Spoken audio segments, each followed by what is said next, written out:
So yesterday I went flying and I was surprised. I was talking to a modeler who's been in the hobby for about 10 years, and he asked me to charge a couple of batteries. And when he handed the batteries to me, they were very puffed.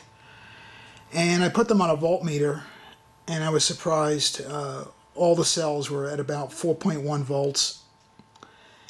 I asked him, when did you last charge this pack? And he said, oh, about 6 months ago. He left it fully charged.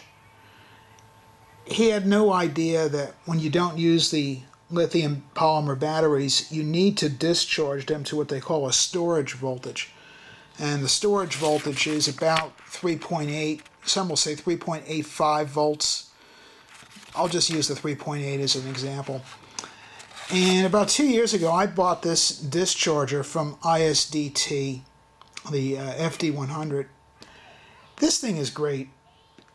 Prior to getting this, I was also bad at discharging my batteries. It was too much work. My discharger, I think, only discharges up to a half an amp. So it would take hours to drain a large battery, and it just wasn't convenient. Going through the menus, changing the menu to the discharge menu. This thing is fully automated. It's self-contained. It doesn't need to be plugged into the wall. All you do is plug your battery into this XT60 connector. It's self-powered from the battery. And then using this button up here, you pick the cell count from a 2 to an 8S. And then on the bottom, you can decide how quickly do you want to discharge the pack. You can go from a half an amp all the way up to 6 amps. And once you pick these things, the discharger automatically kicks in. It's got its own fan, so when it gets hot, it'll automatically keep itself cool. It makes life really easy discharging a pack. And now that I've been using this for the last 2 years, it's actually saved me money because I'm religiously discharging my packs. They're not getting puffed up anymore, and it's easy to do. The iSDT, the FD-100, you can pick this up on most of the web stores for about 35 bucks. The XT60 is the only way it comes. You can't get this with any other connector, so you're going to have to make adapters for your various types of battery connectors.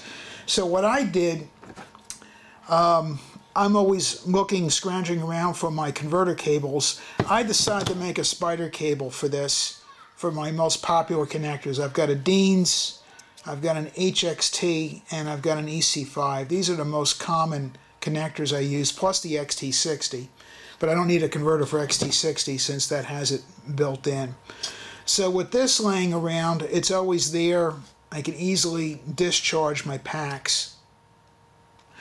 The only negative to this discharger are the LEDs. You can't read these in direct sunlight.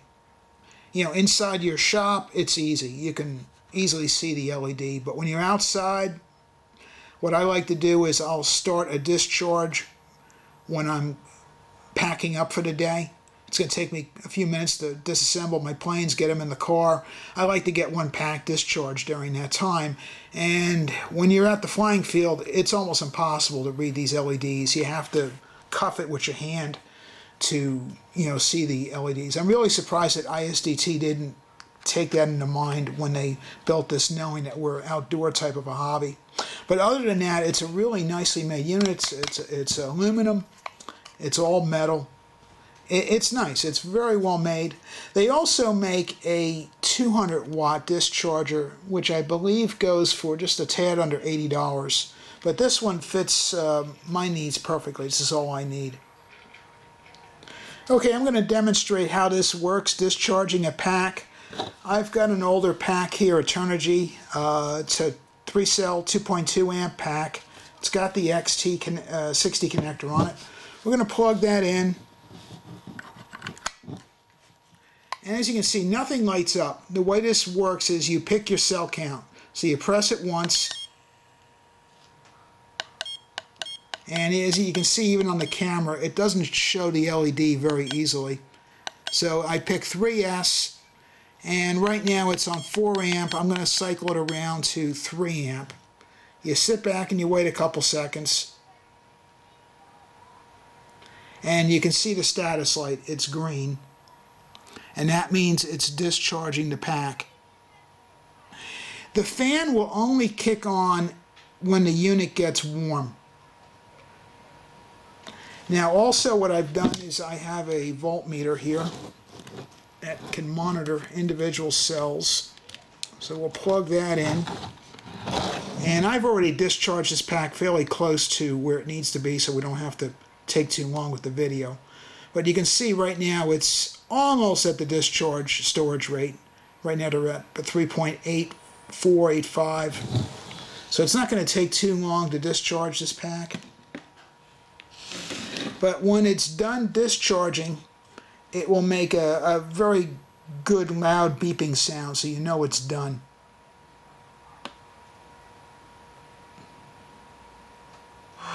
Okay, the fan is kicked in, you can hear it. So it gives you an idea of how loud it is with the fan on.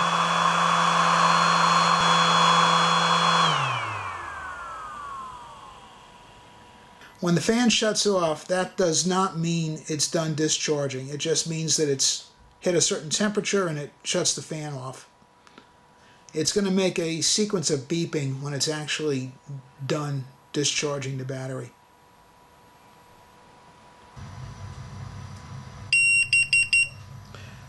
Okay, so that's the beep you're going to hear when it's done. It's going to do that a few times and then it's going to shut itself off.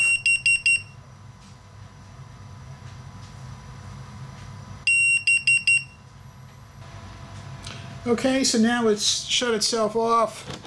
We can unplug the battery. It gets slightly warm. The bigger batteries will make it a little bit warmer, but it's nothing that you can't handle if it does when it does get hot. The voltages are pretty close using my bench tester, 3.8, 8.1, and 7.9. This is not discharging using any balancing technique, so if you have an out of balance pack, it will still be out of balance with this because it's only discharging through the main leads, which I don't see as a big deal.